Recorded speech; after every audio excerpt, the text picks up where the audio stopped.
చెప్పవలసిన మాటలన్నీ ఈ పుస్తకంలో విడిచినావు కనుక నీకు మా వందనం సమర్పించుకుంటున్నావు తండ్రి.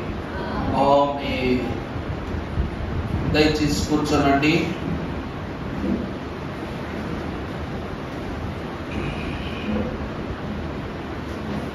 పరిశుద్ధుడకు ప్రభు పేరిట దేవుని మహాపరిశుద్ధమైన నామమున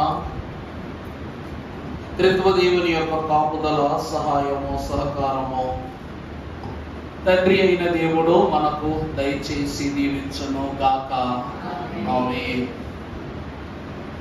దైవజనులు మన కీర్తన పుస్తకములో క్రైస్తవ సంఘమ ఘన కార్యములు చేయి కాలము వచ్చిన తెలుసున అనేటువంటి కీర్తనలో అనగా 46వ కీర్తనలో 24వ చరణం మనం చూస్తే, దేవుని సృష్టిలో దేనినైనా ప్రభువు దిగముగా వాడును తెలుసునా, ఏ వస్తువైనాను ఏ జీవి అయినాను సేవాపుపయోగం తెలుసునా, నీ వాలే పని చేయు తెలుసునా, నిశ్చయ పిరియాని తెలుసునా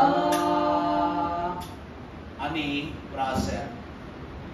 దేవుని యందు ప్రియబిడ్డలారా, ఈ చరణములో ఉన్న పరిపూర్ణమైనటువంటి మర్మము మోషే జీవితములోనే నెరవేరిందని చెప్పటములో ఏ సందేహమో లేదు. దేవుని యొక్క వాక్యమును బట్టి నిన్నటి దినమున గత 6 దినములుగా మోషే జీవితంలో ప్రారంభార్థమైనటువంటి క్రియలు ఉపవాసము ద్వారా మోషేకు దేవుడు బలమించుటను బట్టి ఇశ్రాయేలు ప్రజలను విడిపించుము అని ఫరోకు ప్రభు పేరును తెలియజేయటం వల్ల ఫరో మరింత కఠినుడై యెహోవా ఎవడు, దేవుని కుమారుడు ఎవడు అని తెలియజేస్తూ అతడు మిక్కిలి క్రూరుడై ఇశ్రాయేలు ప్రజలను వేధిస్తుంటే మోషేట ప్రభువు ఎదుటకు చేరి వెళ్ళి, ప్రభువా నీకిది సరిగానే ఉందా, నీ బిడలను నీవే ఫరో ద్వారా వేధిస్తున్నావు నాయనా, నన్ను కూడా ఈ యొక్క క్రమమును భాగం చేసి నాకును బాధాకరమైన పరిస్థితులు కలిగిస్తున్నావని వేదన పడ్డాడు. అందుకు దేవుడు నిన్నటి దినమున, నేను యెహోవాను సర్వశక్తి గల దేవుడను, నాకు అసాధ్యమైనది ఏదైనను ఉన్నదా అని ప్రభు అడిగారు. అందును బట్టి నిన్నటి దినములో దేవుని యొక్క శక్తి ఎంత గొప్పదో మన వాక్యం ద్వారా చూశారు. ఈ దినమున దేవుడు ఆ శక్తిని తన బిడ్డలమైన మనకిస్తే మనం ఏ కార్యాలు చేయగలం, ఏ కార్యములను మనము జరిగించగలం, వేటిపైన అధికారమును సంపాదించగలము అనేటువంటిది మోషే భాగము ద్వారా మనము లేఖన భాగము ద్వారా మనం జ్ఞాపకం చేసుకోబోతున్నాము. కనుక దేవుని వాక్యం చదువుకుందాము. పరిశుద్ధ గ్రంథములో నుండి ధర్మశాస్త్ర గ్రంథము 7వ అధ్యాయము మొదటి వచనం చదువుకుందాం. కాగా యెహోవా మోషేతో ఇట్లనెను, ఇదిగో నేను నిన్ను ఫరోకు దేవునిగా నియమించుచున్నాను. నీ అన్న అహరోను నీకు ఎలా ఉండెను? చాలు. దేవుని యందు ప్రియబిడ్డలారా, ఒక చిన్న ప్రార్థన చేసుకుందాం. దయగలిగిన, కృప కలిగిన, మహిమ గల మా యేసు ప్రభువా, ఈ దినమున దేవుడే దేవునిగా మమ్మలను నియమించిన ఈ వర్తమాన భాగములో ఉన్న పరిపూర్ణ సారాంశమును మర్మమును మేము కైకొనుటకు గల దైవ జ్ఞానమును మీరు మాకు ఉపదేశింపజేసి దీవించి మహిమ పొందుమని, శుద్ధి ప్రవృత్తి కలిగిన ఆత్మీయ అంతస్తు ఈ పరిశుద్ధ దినమున దైవ జ్ఞానము చేత మాకు అనుగ్రహింపజేసి ఈ 7వ అధ్యాయములో ఉన్న పరిపూర్ణ ఆశీర్వాదము మాకు పేరు పేరున పంచిపెట్టి వేయు మోక్ష పాలకుడైన యేసు నామమున వేడుకొనుచున్నాము తండ్రి, ఆమేన్. ప్రభువు యొక్క ఆత్మీయత అంతస్తు కలిగిన మోషే సుఖోపవేశ ధర్మశాస్త్ర ధ్యానములలోనికి వచ్చిన వారలారా, దేవదేవుడు ధర్మశాస్త్రములో ఉన్న పరిపూర్ణ ఆశీర్వాదము మీకు దయచేయును గాక. ఆమేన్. దేవుని వాక్యమును బట్టి చూస్తే ప్రభువైన దేవదేవుడు మోషేకు ఇస్తున్న గొప్ప అంతస్తు, కాగా యెహోవా మోషేతో ఇట్లా నేను ఇదిగో నిన్ను ఫరోకు దేవునిగా నియమించి తిని నీ అన్న అహరోను నీకు ప్రవక్తగా చెప్పండి నుండును. నేను నీకు ఆజ్ఞాపించున్నది యావత్తు నీవు పలుకవలనని ఫరో తన దేశములోని ఇశ్రాయేలీయులను పోనీయవలెనని నీ అన్న అయిన అహరోను అతనితో చెప్పును. దేవుని వాక్యము యొద్దకు వచ్చిన వారులారా, దేవుడే తనంతట తానుగా స్వయముగా ప్రభువు తను మరొకరికి తన అధికారాన్ని ఇస్తూ ఉన్నారు. ఆ కాలమునందు పరమ భక్తులైనటువంటి వారు ఒక మాట అన్నారట, ప్రజలు అనగా మనుష్యులు భుజించే ఆహారము దేవదూతలను పరలోక వాస్తవ్యులు భుజించగలరా అని అడిగారట. అడిగితే అబ్రహాము మహాభక్తుడు ఆ కాలమునే దేవదూతలకు ఏం వడ్డించాడు చెప్పండి? ఆహారమును వడ్డించాడు. కేవలము దేవదూతలకేనా? దేవునికే విందు ఏర్పాటు చేశాడు. అలాగనే పరిశుద్ధుడగు యేసుక్రీస్తు ప్రభువు కూడా పునరుద్ధానము పొందుకున్న తరువాత శిష్యులైన వారు గృహములో ఉన్నప్పుడు వారి మధ్యకు ప్రభువు వచ్చి, నేను తినుటకు ఒక చేప ముక్కైనను నాకు ఇవ్వండి అని ప్రభు అడుగుతా మనం చూస్తూ ఉన్నాం. ప్రభువు నందు ప్రియలారా, దేవుడు ఫరోకు మోషేను ఎవరిగా నియమిస్తున్నాడు? దేవునిగా నియమిస్తున్నాడు. తన అన్నయ్యను అహరోనును ఎలా నియమిస్తున్నాడంట? ప్రవక్తగా. నిజానికి అహరోను ప్రవక్త లేకపోతే మోషే ప్రవక్త? చెప్పండి. మోషే ప్రవక్త. మోషే ప్రవక్త. అహరోను యాజకుడు. అహరోను ఎవరండి? గర్భమునందు రూపింపబడక మునుపే తన నియమిత స్థానాన్ని దేవుడు అహరోనుకి ఇచ్చాడు. కానీ ప్రవక్తగా ఉండవలసిన మోషే ఒక మెట్టెక్కి దేవుడయ్యాడు. యాజకుడు అవ్వవలసినటువంటి అహరోను ఒక మెట్టు ఎక్కి ప్రవక్తగా నియమింపబడ్డాడు. దేవుని ప్రియబిడ్డలారా, దేవుడు తన అధికారాన్ని ఎందుకు మోషేకు ఇచ్చాడు అంటే కీర్తనల గ్రంథము 82వ అధ్యాయము 6వ వచనములు మనం చూస్తే, మీరు దైవములనియు అనే మాటను మనము చూస్తూ ఉన్నాం. మీరు దైవములనియు మీరందరూ సర్వోన్నతుని కుమారులనియు నేనే. అక్కడ గొప్ప మాటను ప్రభువు తెలియజేస్తున్నారు కీర్తనకారుని ద్వారా. మనం ఎవరమంట? మనము దైవములనియు సర్వోన్నతుని కుమారులమనియు, తర్వాత ఆయనే తన నామము పేరిట మనను గూర్చి వాక్యములో సెలవిచ్చారు. అందుకే దేవుడు ఆ అధికారముతోనే తన యొక్క పదవిని ఎవరికి ఇచ్చాడంట చెప్పండి? ఎవరికి ఇచ్చాడంట? మోషేకు అనుగ్రహించాడంట. అంత మాత్రమే కాక రోమాపత్రిక 8వ అధ్యాయము 14వ వచనములు కూడా అపోస్తుడైన పౌలు భక్తుని ద్వారా ప్రభువు సెలవిస్తున్నారు ఒక మాట, దేవుని ఆత్మ చేత ఎవ్వరు నడిపింపబడుదురో. దేవుని వాక్యమునందు ప్రియపెట్టులారా, అంటే మీరందరూ దైవములనియు సర్వోన్నతుని కుమారులనియు నేనే సెలవిచ్చుచున్నానని ప్రభువు దావీదు కీర్తనలో రాశారు. కానీ ఒక బిడ్డ, ఒక నరమాత్రుడు, నరమానవుడు దేవుడు ఎట్టవుతాడు? అంతే కదండి. ఎందుకంటే మనం ఉదయం లేచినది మొదలుకొని మనం వారమంతా తప్పులు చేసి ఆదివారం ఆరాధన రోజు ఒప్పుకుంటాం. ఇదే పాపముల ఒప్పుదల క్రమం రోజు ఒప్పుకోవాలి. కానీ ఈ వారమంతా చేసినటువంటి క్రియలు ఎప్పుడు ఒప్పుకుంటామంట? ఎప్పుడు ఒప్పుకుంటాం? ఆదివారం. ఇప్పటి వరకు పాపముల ఒప్పుదల క్రమం ఎన్నిసార్లు జరిగించుంటారు చెప్పండి మీరు? సంవత్సరానికి 52 ఆదివారాలు. సరే, గట్టిగా 20 ఆదివారాలు తీసేయండి. ఒక 32 ఆదివారాలన్నా గట్టిగా వచ్చుంటాం కదా. అందరి గురించి చెప్తున్నా మేజర్గా. ఒక 20 ఆదివారాలు మానేసిన ఓ 32 ఆదివారాలన్నా ఖచ్చితంగా వచ్చుంటాం. ఈ 32 ఆదివారాలు మనము దేవుని సన్నిధిలో అడుగు పెట్టిన సంవత్సరం నుంచి లెక్కేసుకుంటే దగ్గరగా ఒక 500-600 సార్లు అయినా మనము పాపమును దేవుని సన్నిధిలో ఒప్పుకున్నాం. ఇప్పుడు నేను మీకు ఒక ప్రశ్న వేస్తాను. అయ్యగారండి, పాపముల ఒప్పుదల క్రమము చూడకుండా కంఠోపాఠంగా తెలుగు క్రైస్తవ కీర్తనలో పుస్తకంలో ఉన్నట్లుగా ఉన్నట్లుగా చూడకుండా చెప్పగలను వాళ్ళు నాకు ఒకసారి చెయ్యొద్దండి.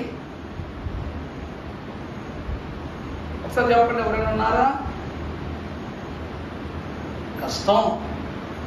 కష్టం కదమ్మా. చివరికి నేనైనా కూడా ఏం చేస్తున్నా చెప్పండి, పుస్తకంలో చూసే చెప్పాలి. కారణం ఏంటి తెలుసా? ఒప్పుకునేది పాపము కాబట్టి, దొరలకూడనిది తప్పు కాబట్టి. పరిశుద్ధుడు అయిన ఓ దేవా, మేము మా జన్మమును బట్టి నైజమును బట్టి పాపులమై ఉన్నాం. మా తలంపులను బట్టి మా క్రియలను బట్టి పాపులమై ఉన్నాం. వినుటను బట్టి మా మాటను బట్టి పాపులమై ఉన్నాం. అలాగే ప్రవర్తనను బట్టి క్రియలను బట్టి మేమేమన్నా పాపులమై ఉన్నాం. అందుచేత మనం ఏమిటట, ప్రభువు ఎదుట ఈ క్రమములన్నీ మన జీవితంలో ఉండటాన్ని బట్టి ప్రభు ఎదుట నిలబడలేకపోతున్నారు. కానీ దేవుడు అంటున్న మాట ఏమిటంటే, మీరు దైవములు అని అంటున్నారు. మీరెవరంటండి? దైవములు. మహాభక్తుడైన మోషే ఫరో యొద్దకు అతడు వచ్చేసరికి అతని వయసు 80 సంవత్సరాలంట. అహరోనుకు 83 సంవత్సరాలంట. ఈ 80 సంవత్సరాల మోషేకు తన జీవిత కాలములో ఉన్న ప్రతి చిక్కును కీడును తనలో తాగి ఉన్న ప్రతి మలినాన్ని ప్రభు తొలగించి పరలోక భాగ్యమునకు అంతస్తునకు సాదృశ్యమైన దైవత్వము అనేటువంటి పదవిని మోషేకి ఇచ్చాడు దేవుడు. కారణం ఏమిటో తెలుసా అండి?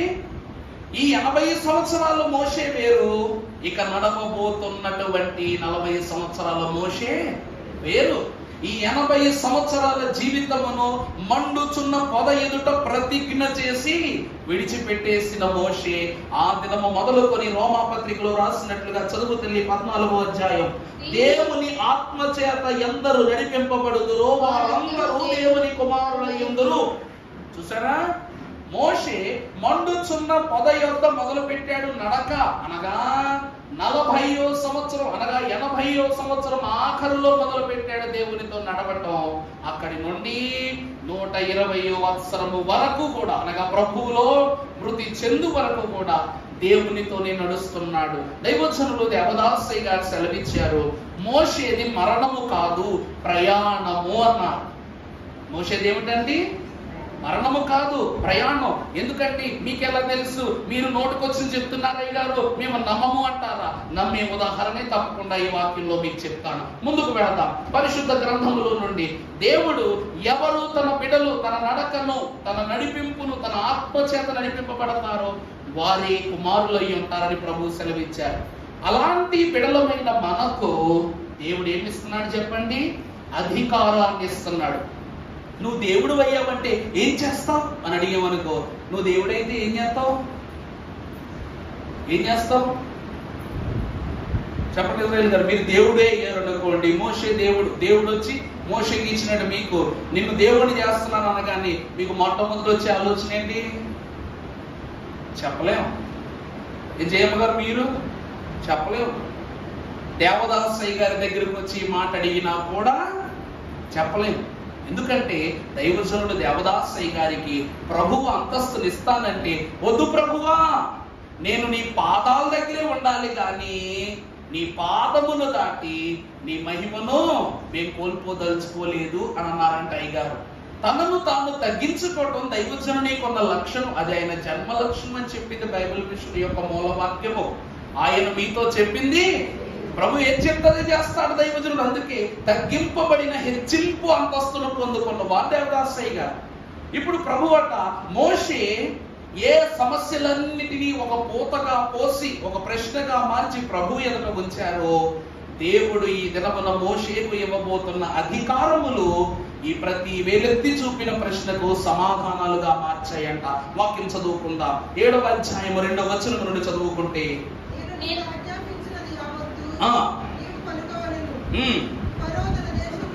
నేను నీకు ఆజ్ఞాపించిన దాన్ని యావత్తును నువ్వు పలుకోవలెను.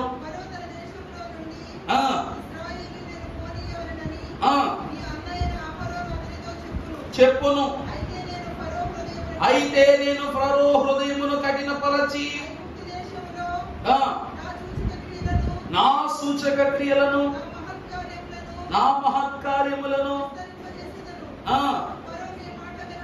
గాని నా చెయ్యి ఐగుప్తు మీద చాపి గొప్ప తీర్పుల చేత నా సేవలు ఇశ్రాయేలీయులైన నా ప్రజలకు వెలుపలికి రప్పించెదను. ప్రభువు వాగ్దానం ఇస్తూ ఉన్నారు, నువ్వు చెప్పిన మాటలు ఫరో వినడు, కానీ నా బలమైన చెయ్యిని చాపి ఐగుప్తీయుల ప్రజలైనటువంటి వారి యొక్క గుండెలు భీతిల్లే రీతిగా ఇశ్రాయేలు ప్రజలను ఆ దేశములో నుండి నేను వెలుపటికి రప్పిస్తాను.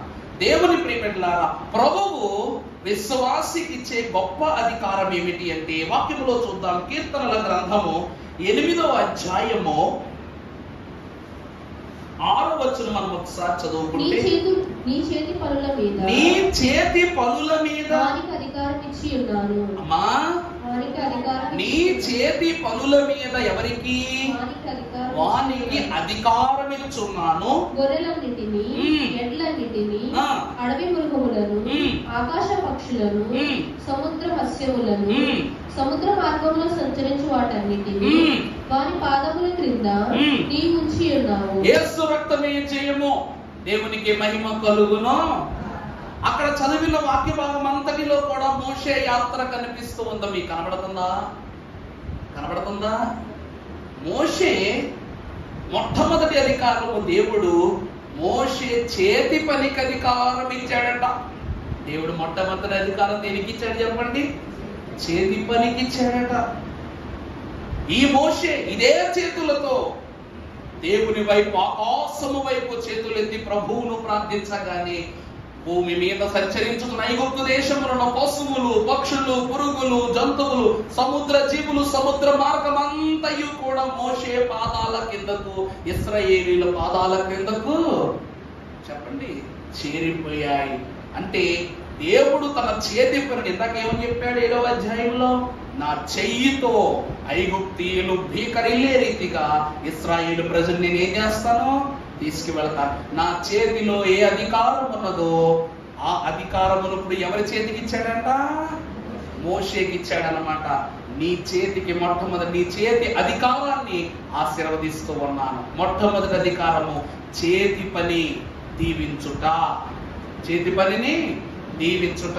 వాక్యములో ముందుకు వెళితే అదే అధ్యాయము కొంచెం పైకి వెళ్ళమ్మా, 4వ వచనానికి వెళ్ళు. నీవు మనుషులు జ్ఞాపకం చేసుకున్నటకు వాడేపాటి వాడు, నీవు నరపుత్రుని దర్శించుటకు. చూడండి ఏమనుంటుంది వాక్యం? నీవు మనుషుని జ్ఞాపకము చేసుకున్నటకు వాడేపాటి వాడు, నీవు నరపుత్రుని దర్శించుటకు వాడేపాటి వాడు. ప్రభువునందు ప్రియమిత్రులారా, ఇందాక చెప్పాను కదా, ప్రభువు అధికారాన్ని పొందుకోవటానికి మనం ఏ పాటి వాళ్ళు? ఇప్పుడే కదా చెప్పాను, ఇశ్రాయేలు గారు మీరు దేవుడు అధికారం ఇచ్చి నిన్ను దేవుడిని చేస్తున్నానంటే నువ్వేం చేస్తావంటే, ఏం చేయాలయ్యారు నాకేం అర్థం కావట్లేదు. ప్రభు అధికారం ఇస్తే పోని సాతాను కూడా ప్రభువుతో సమానం అనుకున్నాడు. ఒకవేళ ప్రభువు నిజంగా పదవి కట్టబెడితే సాతాను ఏం చేస్తాడు? ఏమీ చేయలేడు. ఏం చేయగలడు చెప్పండి? ఏమీ చేయలేడు. ఎందుకంటే ఒక్కడే దేవుళ్ళు ఒంటరిగానే ఉండే అనాదిని. కారణం ఏమిటంటే ప్రియమిత్రులారా, ఆ కార్యములన్నీ నెరవేర్చాలన్నా, జరిగించాలన్నా, కల్పించాలన్నా ప్రభువుకే సాధ్యము. మరొకరికి ఆ పదవి అప్పగించిన దానికి ఎవరు ఏం చేయలేరంట? న్యాయము చేయలేరు. అందుకే వాక్యం ఏమంటుందంట? నీ చేతి పనికి అధికారం ఇచ్చాడు దేవుడు. కానీ కీర్తనాకారుడు ఏమంటున్నాడు తెలుసా? ప్రభువా, నువ్వు ఆ చేతికి అధికారాన్ని ఇస్తున్నావే, కానీ నీతో వాక్యం ఏంటో అక్కడ చదువుతాలి ఒకసారి. నీవు మనుష్యుని జ్ఞాపకము చేసుకున్నటకు వాడేపాటి వాడు. ప్రభువా, నువ్వు ఒక అధికారం ఇచ్చేసావు. మనుషులు హచ్చు అంటే చచ్చిపోతారు, మనుషులు తుమ్మితే చచ్చిపోతారు, దగ్గితే చచ్చిపోతారు, మాట్లాడి చచ్చిపోతారు, ఎవరైనా గద్దిస్తే చచ్చిపోతారు. అట్లాంటి వాడికి నువ్వు జ్ఞాపకం చేసుకోవడమే ఘనత. అలాంటి నువ్వు అధికారం ఇచ్చావు. ఏ ఆలోచనతో ఇచ్చావు? రెండవది ఏమిటంట? నీవు నరపుత్రిని దర్శించుటకు వాడేవాడు. అర్థమైందా? ఆలోచన సభ వేస్తున్న ప్రశ్నలు ఇవన్నీ. ఇవి ఎవరు వేస్తున్న ప్రశ్నలు అండి? ఆలోచన సభ. దేవుడు మనల్ని దర్శించటానికి, ప్రభువే మన కొరకు రావడానికి, మనకు కనబడటానికి మనమే పాటి వాళ్ళం. ప్రభు మనల్ని జ్ఞాపకం చేసుకోవడం ఏంటి విచిత్రం? కాకపోతే మనం ప్రభువు జ్ఞాపకం చేసుకోవాలా, లేకపోతే ప్రభువే మనం జ్ఞాపకం చేసుకోవాలా? మీకు అర్థమైంది చెప్తా. ప్రభుతో మనకు పని, మనతో ప్రభువు పని. మనకే ప్రభువుతో పని. కానీ ఇక్కడ అలా లేదట. నరపుత్రుని జ్ఞాపకము చేసుకుంటున్నావు కదా ప్రభువా, వాళ్ళు ఏ పాటి వాళ్ళు అని అడుగుతున్నారు. నువ్వు వాళ్ళ దగ్గరికి వెళ్ళి దర్శనమిచ్చి వారి యొక్క కష్టములు శ్రమలు తీరుస్తున్నావు కదా, వాళ్ళు ఏ పాటి వాళ్ళు. కానీ ఈ రోజు నువ్వు అధికారమే ఇచ్చేసావు. వారి చేతి పనికి ఏమి ఇచ్చేసావు? అధికారమే ఇచ్చేసావు. ఎంత అధికారం అంటే పశువుల పైన, పక్షుల పైన, పూచల జర జీవుల పైన, ఆహారము పైన, భూమి పైన, సముద్రము పైన, అన్నిటిపైన నువ్వేమిచ్చావు? వాళ్ళకి అధికారం ఇచ్చావు. వారు ఏ పాటి వారిని అధికారం ఇచ్చావు. అందుకే ఇందాక అన్నారు కదా, యెహోవా ఎవడు అని ఫరో అడిగాడు కదా. ఎవడో మోషే చేతి పని చేసి చూపిస్తుందంట. అర్థమవుతుందండి నా మాట? యెహోవా ఎవడని అడిగాడు కాబట్టి యెహోవా ఎవడో మోషే కార్యాలు చూపించినాయి అంట.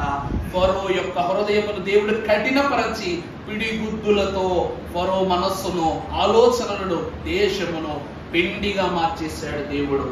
అది మొదటి చేతి పనిపై అధికారం ఇవ్వటం. రెండవది మనము చూసినట్లయితే యెషయా గ్రంథం 1వ అధ్యాయము 2వ వచనము చూస్తే, ఎందుకు దేవుడు చదువమ్మా. యెహోవా మాట్లాడుచున్నాడు, ఆకాశమా ఆలకించుము, భూమి చెవియొగ్గుము. చాలండి. దేవుని ప్రియబిడ్డలారా, దేవుడు చేతి పనిని ఎందుకు దీవిస్తున్నాడు అంటే, దేవుడు చేతి పనులను ఎందుకు ఆశీర్వాదకరముగా మారుస్తున్నాడంటే, మాట ద్వారా భూమి ఆకాశములు కలిగి ఉన్నవి. అంతే కదండి.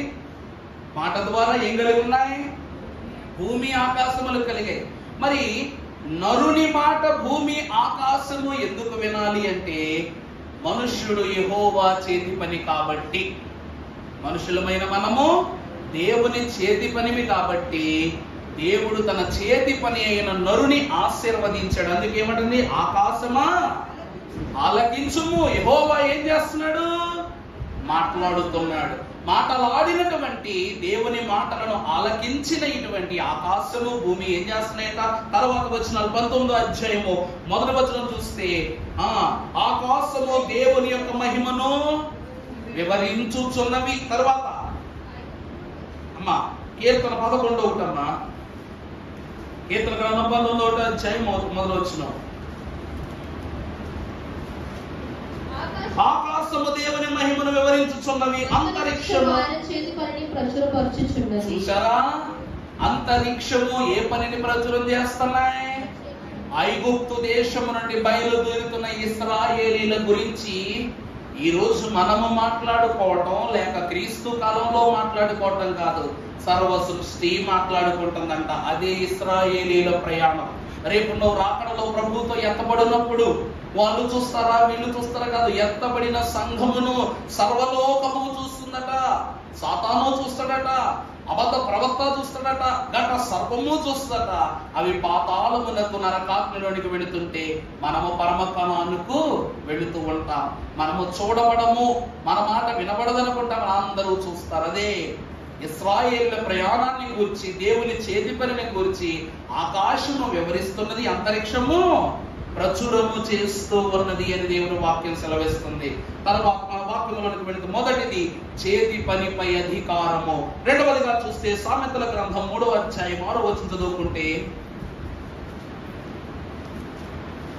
సామెతల గ్రంథము 3వ అధ్యాయము 6వ వచనం చదువుకున్నట్లయితే, నీ ప్రవర్తన అంతటి యందు ఆయన అధికారమునకు ఒప్పుకొనుము, అప్పుడు ఆయన నీ త్రోవలను.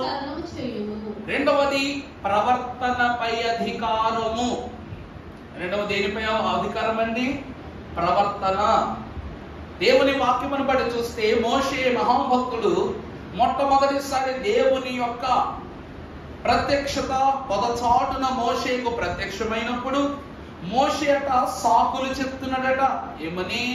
నాయనా నేను మాటలాడలేను, నోటి మాంద్యము గలవాడను, నా అన్నయ్య అహరోను పంపించు, నేను ఫరోని ఎదుర్కొనలేను, నాకు భయము, బెరుకు, నువ్వు కోరుకున్నవాడు నేను కాదేమో అని ఎన్నో సాకులు చెప్తున్నాడంట. ఎప్పుడైతే దేవుడు ప్రవర్తనపై అధికారాన్ని ఇచ్చాడో అప్పుడు వెంటనే ఫరో ఎదుటకు రొమ్ము విరుచుకుని వెళ్ళి నిలబడ్డాడు మోషే మహాభక్తుడు. ఇప్పుడు ఫరో ఎదురుగా నిలబడింది మోషే మాత్రము కాదు, దేవుడే ఎవరి ఎదురుగా నిలబడ్డాడట? మోషే ఎదురుగా నిలబడ్డా, ఫరో ఎదురుగా నిలబడ్డాడట. అందువలన నీ ప్రవర్తనపై దేవుడు ఏమిస్తున్నాడట? అధికారం. ఇప్పుడు ఫరో ప్రవర్తన సరిచేయాలి. మోషే ఎవరి ప్రవర్తన సరిచేయాలండి?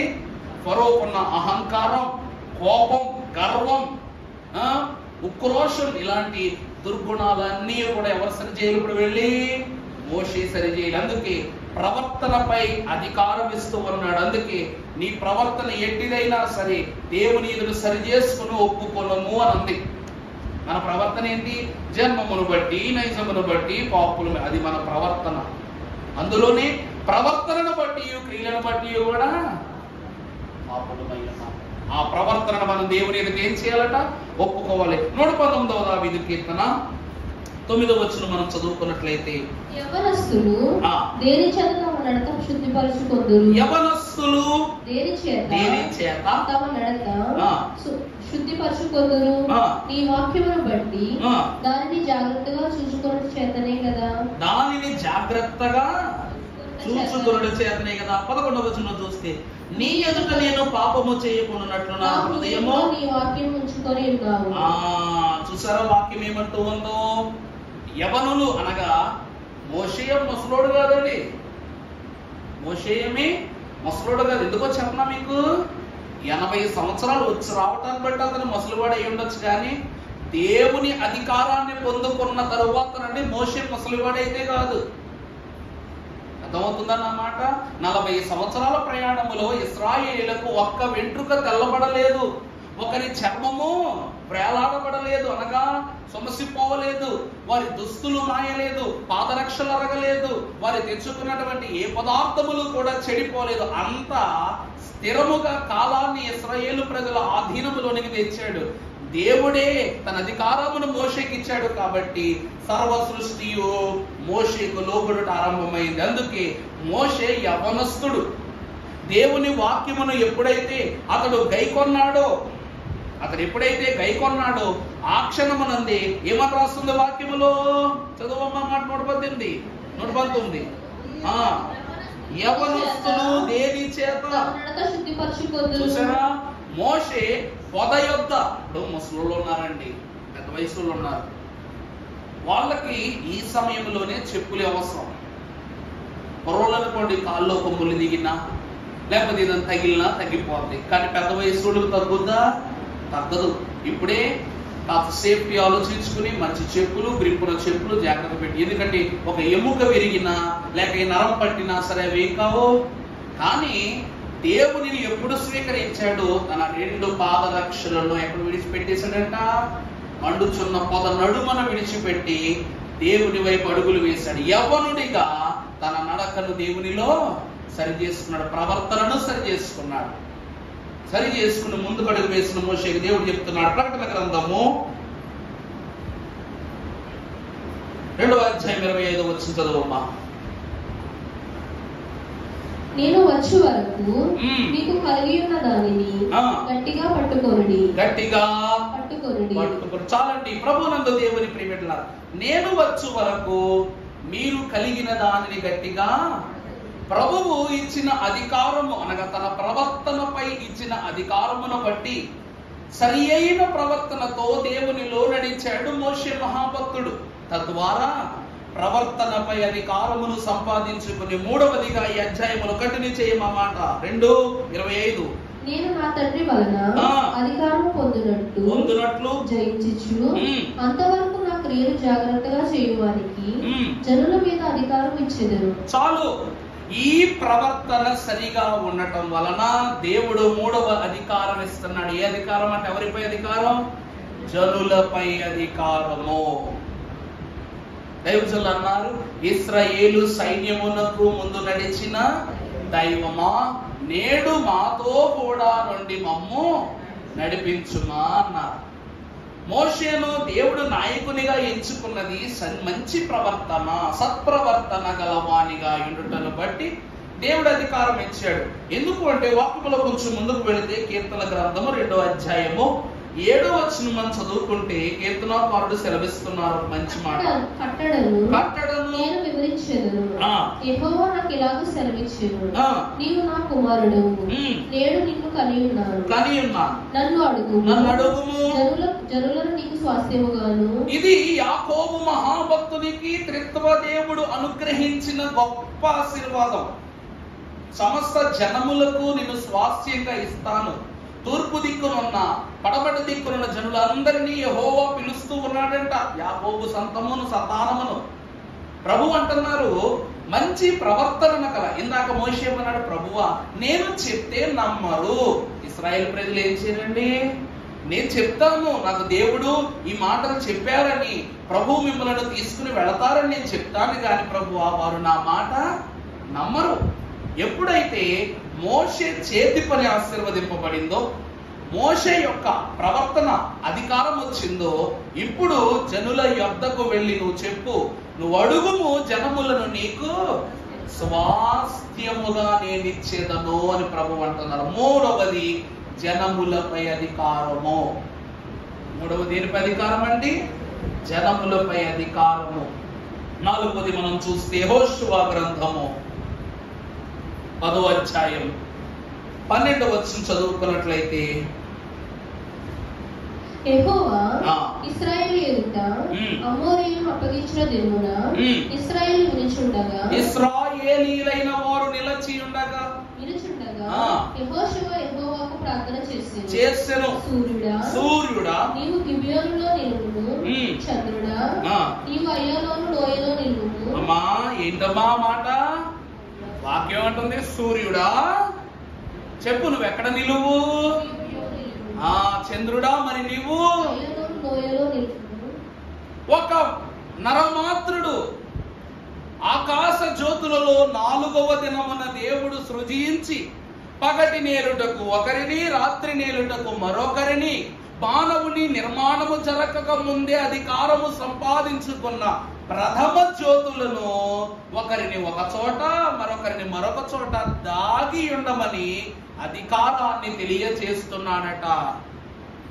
ప్రభువునందు దేవుని సంఘమైన వారలారా, దేవుని వాక్యము ద్వారా మనము గమనించినట్లయితే 4వది సృష్టిపై అధికారము.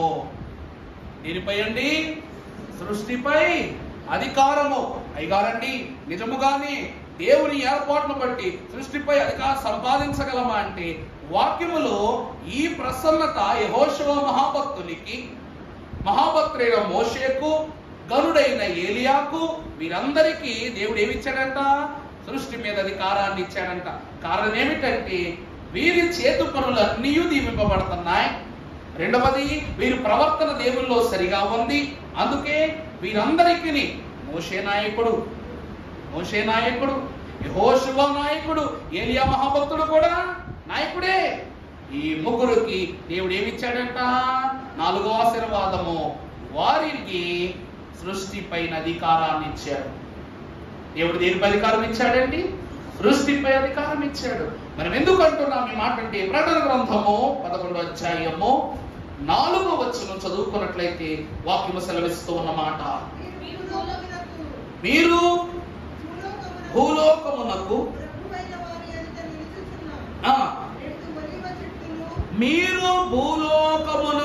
ప్రభువైన వాని ఎదుట నిలుచుచున్న 2 ఒలీవ చెట్లను దీప స్తంభములను అయి ఉన్నారు. ఎవడైనను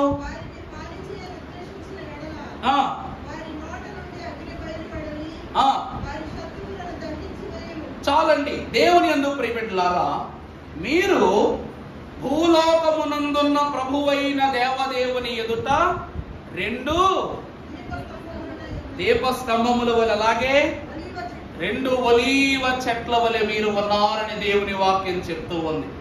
అమలారా ప్రభువునందు దేవుని ప్రియబిడ్డలారా, ఈ 2 ఒలీవ చెట్లు ఎవరట చెప్పండి? ఎవరండి? మోషే, ఇంకా మా మానవులు మోషే హరోన్ అంట. మోషే ఒకటి బాగానే ఉంది. 2వది ఏలియా. ఇందాక ఏమని చెప్పాను మీకు? 40 ఏండ్ల కాలము, ఆఖరి 40 ఏండ్లు యవనస్తునిగానే ఉన్నాడు. ఎవరు? మోషే. యవనస్తునిగా ఉన్న మోషేను ఎప్పుడు దేవునితో నడిపింపబడుతున్నాడు. అర్థమైందా అండి? ఎవరు దేవుని ఆత్మ చేత నడిపింపబడుదురో వారు దేవుని కుమారులై ఉందురు. అంతే కదండి వాక్యం. సరిపోయిందా? ఎందక్కడ వాక్యం చదివేది ప్రారంభంలో. ఎందరైతే దేవుని ఆత్మ చేత నడిపింపబడతారో వారు దేవుని కుమారులు. 40 సంవత్సరాలు దేవుని ఆత్మ చేత మోషే నడిపింపబడ్డాడు కాబట్టి దేవునికి కుమారుడయ్యాడు. ఇలా కుమారుడైనటువంటి మోషే, నేనైతే దేవుని మందిరములో పచ్చని ఒలీవ చెట్ల వలె నున్నాను. దేవుని ఎదుట ఈ ఏలియా మోషే ఇద్దరు ఎలా ఉన్నారంట? పచ్చని ఒలి. అంటే వీళ్ళకి ఇంకేం లేదు, వీరి కాపు ఎండిపోదు, వీరి ఫలము వీరి ఫలింపు త్రగిపోదు. దేవుడు ఉన్నంత కాలము కూడా, రాకడ పర్యాంతము కూడా దేవుడు వారిని భూమి యందుకు అంత్యకాలమును పంపు సమయము వరకు వీరు తేజో మహిమతో దేవుని ఒలీవ చెట్ల వలె ప్రకాశిస్తారని ప్రభు యొక్క వాక్యము సెలవిస్తూ ఉన్నది. తర్వాత చదువమ్మా.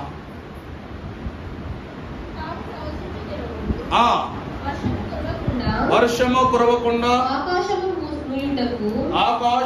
మూయుటకు వారికి అధికారము కలదు. మరియు వారికి ఇష్టమైనప్పుడెల్లా నీళ్లు రక్తముగా చేయుటకును నానా విధములైన తెగుళ్లతో భూమిని బాధించుటకు వానికి అధికారము కలదు. వారు సాక్ష్యము చెప్పుట ముగింపగానే అగాధములో నుండి వచ్చు క్రూర మృగము వారితో యుద్ధము చేసి జయించి వారిని చంపును. పడి ఉండరు. తీసేసారు ఈ మైక్. మహాతల్లుల్లో ఉన్నారు. మైక్స్ ఎందుకు తీసేస్తున్నారు? చదవం మళ్ళా. తాము ప్రవశించు దినములు వర్షము కురవకుండా ఆకాశము మూయుటకు వారికి అధికారము కలదు. చాలండి.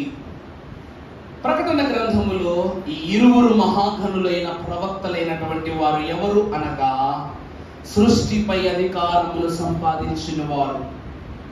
అంతటి అధికారమును దేవుడు మోషే మహాభక్తునికి ఇచ్చాడు. అందుకే ఇతడు సముద్రమును గద్దించాడు, పంట నుండి నీటిని రప్పించాడు, నీటిలో ఉన్న చేదును మారాను అంతస్తును మధురముగా మార్చాడు. సినాయి పర్వతము ఎక్కి దేవునిని స్వయముగా కెరూబులు సెరూబులు ఆ సాంద్రమేఘమంతయు అతని కమ్మినను మోషేను త్రాకనైనను లేదట. అంత శక్తి కలిగిన వానిగా దేవునితో ముఖాముఖి ఏర్పాటు. ఇక్కడ దేవుని వాక్యం అంటూ ఉంది. ఒక మాట కీర్తనకారుడు అంటాడు, ప్రభువు నా ప్రభువుతో సెలవిచ్చినది ఏమనగా. కీర్తన గ్రంథంలో మాట ఏమిటండి? ప్రభువే నా ప్రభువుతో సెలవిచ్చినది. ఇక్కడ పైనున్న ప్రభువు దేవుడే, తన అధికారము పొందుకున్న మోషే కూడా దేవుడే. సినాయి పర్వతం ఎక్కినటువంటి ఈ దేవుడు అనిపించుకున్న మోషే, ఆ ప్రభువు ద్వారా సంపాదించుకున్న ధర్మశాస్త్రము దేవుడు మోషేకు సెలవిచ్చారు. అర్థమవుతుందా అండి? ఆ ప్రభువు ఈ ప్రభువుకు ధర్మశాస్త్రమును బోధించి ఆయనకు సెలవివ్వగా ఆ అంతస్తును ఇశ్రాయేలు ప్రజల మధ్యకు తీసుకొచ్చాడు గనుడు. సరే, నా మాటలు తొందరగా ముగిస్తాను, సమయం కావస్తుంది కాబట్టి. 4వది సృష్టిపై అధికారం. 5వ చూస్తే 1 కొరింథీ పత్రిక 3:16.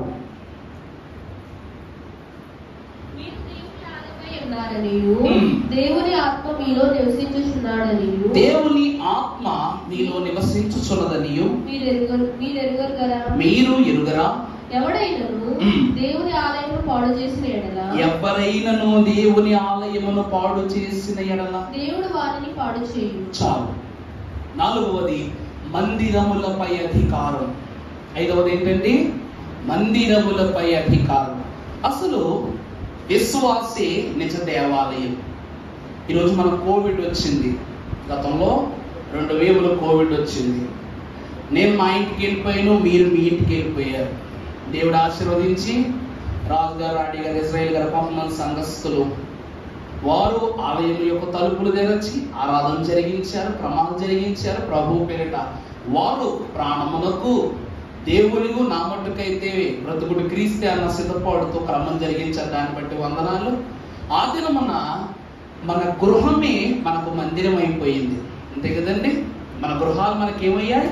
మందిరాలు అయ్యాయి. ఆ గృహంలోనే ఉండి ప్రభువా నా కుటుంబాన్ని కాపాడు, పక్క వారికి ఏ ఇబ్బంది లేకుండా కాపాడు, దేశాన్ని కాపాడు, ప్రపంచాన్ని కాపాడు, అందరినీ కాపాడని మనం గృహంలోనే ఉండి విజ్ఞాపన చేశాం.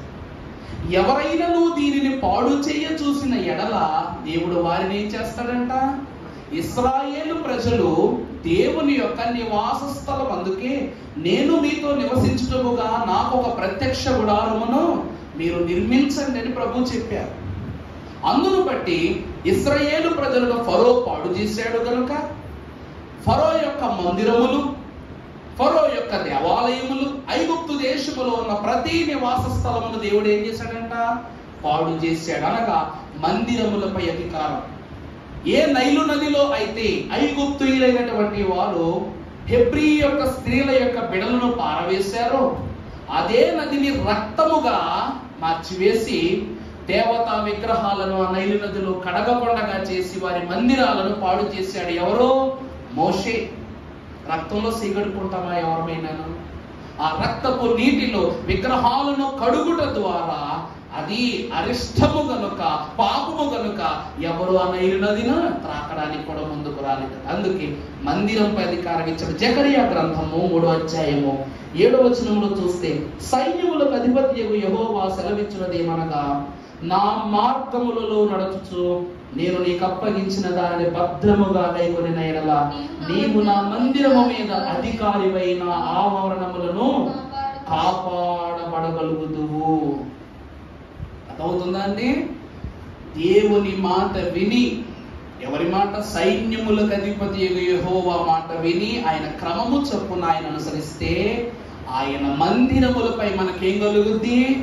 అధికారముగా మనం చేస్తానన్నాడు దేవుడు. మోషేను అధికారిగా నియమించాడు. 5వది 6వది చూసినట్లయితే లూకా సువార్త 19వ అధ్యాయము 16వ వచనం ముగించేసుకుందామమ్మా. మొదటి వాడను ఎదుటికి వచ్చి, అయ్యా నీ మీనముల వలన 10 మీనములు లభించనని చెప్పగా, అయ్యా నీ మూలముగా నేను సంపాదించుకున్నా 10 మీనములు, నువ్వు నాకు ఒక మీనా ఇచ్చావు, దాని ద్వారా నేను 10 మీనాలు సంపాదించాను అన్నాడు మొదటి వ్యక్తి. రెండో వాడిని మీనా ఇచ్చాడు, వాడు ఆ మీనాతో 5 మీనాలు సంపాదించాడు. మూడోవాడికి ఒక మీనా ఇచ్చాడు, కానీ దానిని జాగ్రత్తగా పాతిపెట్టి దాని నిందను ఎవరి మీద వేస్తున్నాడు? దేవుని మీద వేస్తున్నాడు. దేవుని వాక్యమునందు చేరవచ్చిన వారలారా, 6వ అధికారము పట్టణములపై అధికారం. ఈ మీనా ఒక పట్టణానికి గుర్తు. ఈ పట్టణానికి గుర్తుగా ఉన్న ఈ మీనాను దేవుడు ఇచ్చి దానిని ఎలాగలా ఉపయోగించుకున్నది, ఈ ఒక మీనా ద్వారా 10 పట్టణాలు సంపాదించాడు. 10 మీనాలను 10 పట్టణాలుగా అనుకోండి. రెండోవాడు 5 పట్టణాలు సంపాదించాడు. చివరివాడు ఏమీ సంపాదించలేదంట. దేవుని యందు ప్రియబిడ్డలారా, మోషే ఐగుప్తు దేశము వాడు, ఇశ్రాయేలు దేశము వాడు ఈ లోకమునకు తెలియదు. కానీ రామశేషును మొదలుకొని కానాను దేశము చేరే వరకు మధ్యలో ఎన్ని పట్టణాలైతే ఉన్నాయో, ఎన్ని ప్రాంతాలైతే ఉన్నాయో అవన్నీ కూడా ఇశ్రాయేలు ప్రజల యొక్క స్వాధీనములోనికి దేవుడు ఇచ్చేశాడు. పట్టణములపై అధికారం. సుకోతు, యాతాము, రెఫీదీము, సీనాయి, సీను అరణ్యము, ఇలా ఎన్నో ప్రాంతాలు, ఒక్కొక్క చోట ఒక్కో సూచక క్రియ. అక్కడ దేవుని యొక్క పునాదిని మహాభక్తుడు మోషే వేసి ఆ స్థలములన్నిటిని ఇశ్రాయేలు జనాంగమునకు స్వాస్యముగా దేవుడు ఇచ్చేశాడు. పట్టణములపై దేవుడు ఏమి ఇచ్చాడంట? అధికారం. మరి ఐగుప్తు దేశం మీద అధికారం కూడా ఎవరు చెప్పండి? మోషేదే కదా. ఐగుప్తు పట్టణాన్ని, మహాదేశమును మోషే గుప్పెట్లో తీసుకొచ్చేసాడు దేవుడు. పట్టణంపై అధికారం. అందుకే రామశేషు నుంచి అని చెప్పి వచ్చాను. చివరిగా మత్తయి సువార్త 4వ అధ్యాయం 24వ వచనం ముగింపు మాట. ఆయన కీర్తి సిరియా దేశమంతటా వ్యాపించెను. నానా విధములైన రోగముల చేతను వేదనల చేతను పీడింపబడిన వ్యాధిగ్రస్తులందరినీ, దయ్యం పట్టిన వారిని, చంద్ర రోగులను, పక్షవాయువు గల వారిని వారు ఆయన యొద్దకు తీసుకుని రాగా ఆయన వారిని స్వస్థపరిచెను. ప్రభునందు ప్రియబిడ్డలారా, ఆయన యొక్క పనులు, ఆయన చేస్తున్న అద్భుత క్రియలన్నీ సర్వదేశమంతటా ఏమైపోయినాయి? వ్యాపించాయంట. అంటే ఆయన ఏ జబ్బునైనను యేసు నామము చెప్పి ఎగురగొట్టుదు అని నీకు తెలుసునా అని అంటున్నారు. ఈరోజు ప్రభువు రోగాన్ని పోగొడుతున్నారంటే రోగానికి ప్రభు అంటే భయం. రోగానికి ప్రభు అంటే భయం. ఇప్పుడు డాక్టర్ డాక్టర్ డాక్టర్ అంటాం కానీ ఒకసారి మీరు ఆలోచిస్తే మనకు కోవిడ్ వచ్చినప్పుడు మనకంటే ఎక్కువ డాక్టరే సూట్ వేసుకున్నాడు. మనకంటే ఎక్కువ సూట్లు ఎవరు వేసుకున్నారండి? డాక్టర్లు. నేను అప్పుడు అనుకున్నాను, టీవీలు చూస్తున్నప్పుడు కోవిడ్కి ఈ ముక్కులో తీసేరుగా నాన్ స్టిక్ పెట్టి తీసినప్పుడు నేను అనుకున్నాను సైంటిస్టులు ఏమనుకున్నాను నేను. కానీ గవర్నమెంట్ ఆసుపత్రి డాక్టర్లు అంట వాళ్ళు వేసుకున్న గ్లౌజులు ఒక ఆయన ఏకంగా వెనకాల వెంటిలేషన్ సెటప్ పెట్టుకున్నాడు. ఆ సూట్ ఒక్క పూసేస్తున్న వెంటిలేషన్ సెటప్ పెట్టుకుని వచ్చి వీళ్ళందరినీ చూసి ఎప్పుడో మేము చదువుకునేటప్పుడు సినిమాల్లో చూసామన్నమాట. ఈ గెటప్లు అంతరిక్షంలోకి వెళ్ళి స్పేస్ సూట్లు వేసుకుంటారు, అలా ఉందని గెటప్. అంటే మేము మాత్రం మామూలుగా వెళ్ళిపోయే వాళ్ళు మాత్రం అమ్మో అది కానీ మాకు వస్తే మా పరిస్థితి మమ్మల్ని ఎవరు చూస్తారన్న విధి. కానీ ఇక్కడ వాక్యంలో చూస్తే దైవజనుల పద్యంలో కూడా రాశారు, రోగులను అంటుకున్నను రోగములు అంటుకొనని వాడు యేసు ప్రభు, పాపులను అంటుకున్నను పాపములు అంటుకొనని వాడు యేసు ప్రభు. అంటే రోగులను ఆయన అంటుకున్న రోగాలు ఎవరిని అంటుకోవట్లేదు? ప్రభువుని అంటుకోవట్లేదు. అంటే ప్రభువు మోషేకు రోగములపై కూడా ఏమిచ్చారంట? అధికారం ఇచ్చారు. ఎంత అధికారం ఇచ్చారంటే గొర్రెలను మేకలను దేవుడు తీర్పు కాలములో వేరు చేస్తారని చెప్పినట్లు ఇశ్రాయేలు అను గొర్రెలను పక్కగా పెట్టి మేకల వరసలో ఉన్న ఐగుప్తీయులైనటువంటి వారికి 10 తెగుళ్లను, తెగులంటే ఏంటి చెప్పండి? తెగులు ద్వారానే రోగాలు వస్తాయి. ఈ 10 తెగుళ్లను రప్పించి రోగముల యొక్క అధికారమును దేవుడు మోషేకిచ్చి వారందరినీ సమూలంగా శోధించాడు. నిర్గమకాండం 15వ అధ్యాయము 20వ వచనం చదువుకున్నట్లయితే ముగింపు మాట. 15వ అధ్యాయం. మరియు అహరోను మిరియాము తంబుర చేత పట్టుకుని స్త్రీలందరూ తంబురతోను నాట్యముతోను ఆమె వెంబడి వెళ్ళగా మిరియాము వారితో కలిసి ఇట్లు పల్లవి ఎత్తి పాడెను, యెహోవా గానము చేయుడి, యెహోవాకు గానము చేయుడి, ఆయన మిగుల అతిశయించి జయించెను, గుర్రములు దాని రౌతులు, సముద్రములో ఆయన పడద్రోసెను. మోషే ఎర్ర సముద్రము నుండి జనులను సాగచేయగా వారు షూరు అరణ్యములకు వెళ్ళి దానిలో 3 దినములు నడిచింది. చాలండి. ప్రభునందు ప్రియబిడ్డలారా, వాక్యము సెలవిస్తూ ఉంది, ఈ అధికారములను బట్టి వీరందరినీ ఐగుప్తు దేశాన్ని ఎప్పుడైతే వారు జయించి, ఎప్పుడైతే ఎర్ర సముద్రమును దాటి వారు వెలుపటికి వచ్చారు, సీను అరణ్యములోనికి వచ్చారో, మోషే అక్క అయినటువంటి మిరియాము పాడవాడుతుందంట. ఏమిటి? నశించిన ఐగుప్తీయులను బట్టి, జయించిన దేవుని బిడ్డలను బట్టి స్తోత్రగానము చేస్తుంటే దేవుడిచ్చిన అధికారాన్ని ఏం చేస్తుంది? ఆకాశము దేవుని యొక్క మహిమను వివరించుచున్నది, అంతరిక్షము దేవుని యొక్క ఆశీర్వాద క్రియలను, గొప్ప క్రియలను ప్రచురము చేస్తూ ఉన్నట్లు మిరియాము మహాపత ఆమె తొలి ప్రవక్తిని. దేవుని వాక్యములో ఆమె మొట్టమొదటి ప్రవక్తిని, లేవి గోత్రికురాలు, తొలి ప్రవక్తిని అయిన మిరియాము ఎర్ర సముద్రము దాటగానే యెహోవాకు స్తోత్రగానము చేస్తూ ఉందట. ఏమండి, ఇందాక ప్రభు 7వ అధ్యాయం ప్రారంభములో అంటూ ఉన్నారు, నేను ఫరో మనస్సును కఠినపరచి ఈ క్రియలన్నీ జరిగిస్తాను. ప్రభు ఏమన్నారండి? కఠినపరచడం అంటే ప్రభు బాధ పెడతంటే అతను భరిస్తాడని కాదు. ప్రభువు ఆ దేశమును బాధ పెడుతుందే, ప్రజలందరూ, ఐగుప్తు ప్రజలందరూ వచ్చి ఫరో మహారాజా మేము బ్రతకలేకపోతున్నాం, మేము చచ్చిపోతున్నాం, కాపాడు కాపాడు అన్న ఫరో ఏం చేస్తున్నాడంట? బతికితే బతకండి, లేకపోతే చావండి. అంటే ఈ పట్టుదల వల్ల నా ప్రజలు చచ్చిపోయినా నాకు ఇబ్బంది ఏమీ లేదు. నేను ఆ ఇశ్రాయేలు ప్రజలు విడిచిపెట్టనంటే విడిచిపెట్టి ఇతని పట్టుదల వల్ల ఇశ్రాయేలు ప్రజలు వెళ్ళిపోతున్నారు, ఈ ప్రజలు నశించిపోతున్నారు. అయినా ఫరోకు పట్టడం లేదంట. ఈ విషయం అంత కఠినం చేసేసాడు. సొంత కుమారుడు మరణించినా కూడా ఫరో మనస్సు కరగట్ల, అంత కఠినం చేశాడు. దేవుడు ఒక్కసారి విశ్వాసికి అధికారం ఇస్తే ఇలాంటి క్రమాలు జరుగుతాయి.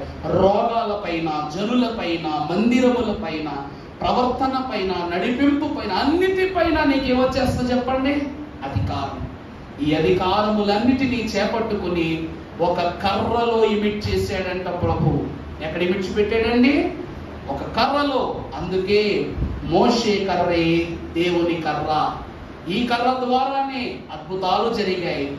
ఈ కర్ర ద్వారానే అద్భుతాలు చేయుటకు దేవుడు గొప్ప అవకాశం ఇచ్చాడు. కనుక ఈ దినమున ఈ 7 అధికారములు మన జీవితంలో ప్రభు మనకు అనుగ్రహింపజేసి, మనకు చీకటి అనుభవములుగా ఉన్న ప్రతి నిరాశ్రయమైన స్థితుల మీద దేవుడు మనకు జయమిచ్చి దీవించును గాక. ఆమేన్. పరిశుద్ధునికి స్తోత్రము. ఈ క్రొద్ది మాటలు మీరే మాలో ఫలింప చేయండి, సహాయము దయచేయండి. దేవజనక పరిశుద్ధాత్మ దేవ, వినయ మనస్కులమై నిన్నే స్తుతించుచు